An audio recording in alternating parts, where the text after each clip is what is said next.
sommes reconnaissants de ce que nous avons reçu la liaison. Et aussi concernant cela, nous avons toujours de nouveau eu à parler, n'est-ce pas? Après le retour à la maison de frère Branham, après le départ à la maison de frère Branham, et laissez-moi, avant que nous entrons dans l'observation de la parole, dire encore et mentionner encore cela. Notre bien-aimé frère Helmut Miskis a été rappelé à la maison, a été appelé à la maison. Personne de nous l'a attendu. C'est attendu à ça. Tous, nous avons vraiment cru et fait confiance et toujours de nouveau, nous avons lu le dernier verset de Romains 9 et aussi de Romains 10. Nous avons lu ce verset. Personne, aucun qui met sa confiance dans le Seigneur sera confus. Sera confus. Et des milliers ont cru. Et malgré tout, cela a plu au Seigneur de rappeler notre bien-aimé frère à la maison. Et tous nous savons que Dieu ne fait aucune erreur. Personne peut choisir quand est-ce qu'il viendra et quand est-ce qu'il partira. Pensons au retour, au départ à la maison de frère Branham. Il était en train de se faire des notes pour tenir une prédication le 24 décembre sur le chemin du serpent.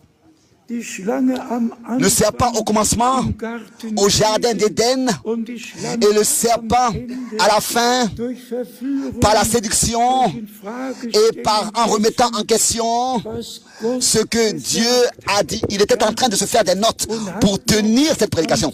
Et encore le 12 décembre, avec le frère Green, il a fêté le souper et ensuite s'est mis en chemin.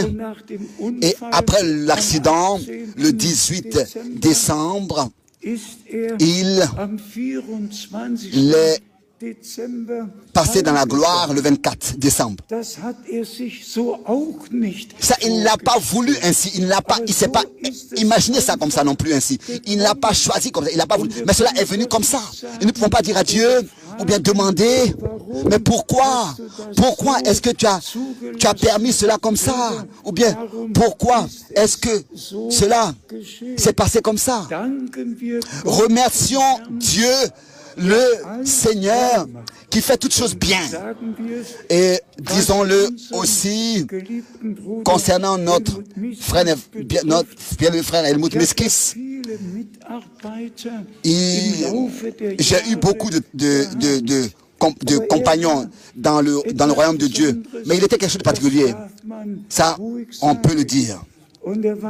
Et il était vraiment, de toutes les manières, dans tous les domaines, que ce soit dans la famille, que ce soit dans l'église, ou bien avec ses enfants, avec les jeunes, partout, il a apporté sa contribution.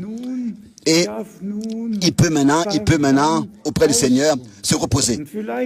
Et peut-être déjà ici, pour que tous puissent savoir, et particulièrement aussi les frères dans le ministère, qui maintenant réellement sont en train de propager partout et de poser la question, comment est-ce que ça va continuer avec frère Franck? Comment est-ce que ça sera avec frère Franck? Qu'est-ce qui va arriver à frère Franck? Et j'aimerais dire à ceux qui déjà, dans l'Internet, sont en train de s'occuper de ce sujet, comment ça va se passer avec frère Franck? J'aimerais aujourd'hui de tout votre cœur dire ce que notre Seigneur a dit dans l'évangile de Jean,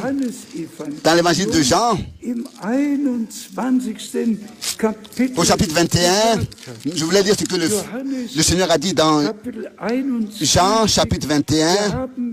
Nous avons d'abord ici l'entretien avec notre Seigneur. Il a dit à Pierre, au verset un moment, verset 18. Verset 18.